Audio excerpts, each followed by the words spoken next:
La vie, du moins ce que nous croyons être notre vie, n'est pas un terrain de jeu équitable.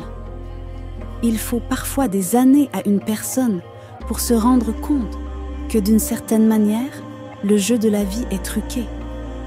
Nous nous plaisons à croire que nous savons ce qui se passe, même si un soupçon tenace nous murmure que ce n'est pas le cas.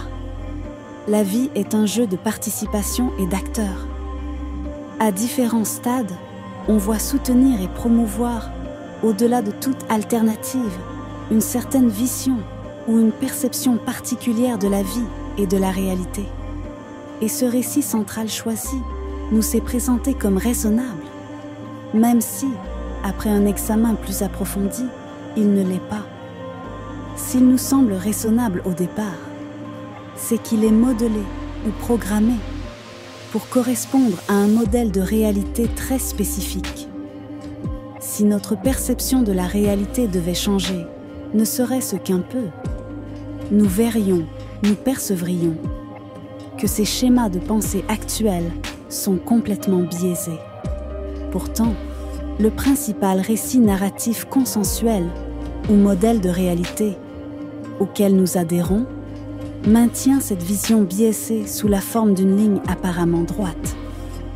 Ainsi, la plupart du temps, nous sommes incapables de voir, ou nous ne voyons pas, l'erreur fondamentale qui se trouve au cœur du récit principal. Et c'est cela l'inversion. Bien sûr, de temps à autre, quelques individus ont tenté de souligner ces divergences. On les a souvent ridiculisés, persécutés, ostracisés, voire pire. La palette est large. Il serait juste de dire qu'une bonne part du récit dominant, qui constitue l'histoire humaine, relève de l'inversion. Disons-le, l'histoire à laquelle nous nous accrochons marche sur la tête.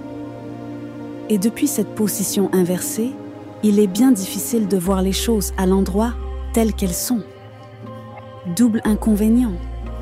Non seulement le rêveur rêve à différents niveaux, mais il voit le rêve à l'envers. L'acte de rêver lui-même est inversé. Difficile, de ce point de vue, de savoir ce qui est bien ou mal, ce qui est en haut ou ce qui est en bas. S'il est très difficile de percevoir cette inversion du rêve, c'est précisément qu'on nous la présente comme une normalité. Nous ne savons pas ce que nous ne savons pas. Ce que nous savons, en revanche, c'est ce qu'on nous demande de savoir. Telle est la nature du conditionnement des rêves.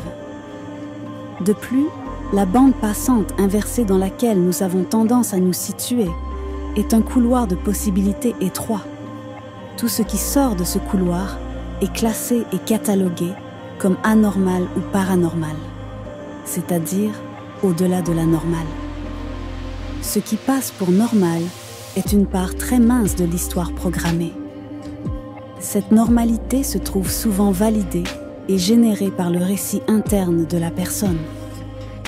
Quand la ligne de démarcation s'efface ou se brouille entre la pensée et celui qui l'émet, nous en venons à croire que nous sommes nos pensées.